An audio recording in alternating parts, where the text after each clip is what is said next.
Sabi na nakita kong video dito sa TikTok, pag namatay daw tayo, ang nakasulat lang sa lapida natin is our name, tapos sa baba noon, the day that we were born and the day that we died, separated by a single dash.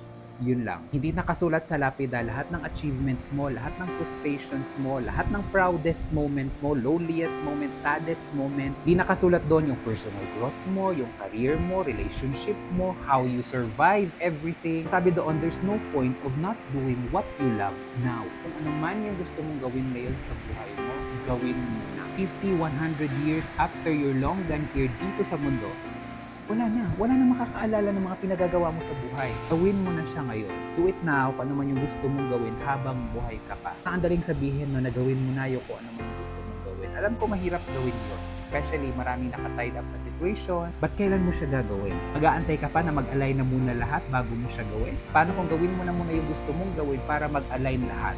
Paano kung yun pala yung missing puzzle? Do what you love para mag-align lahat.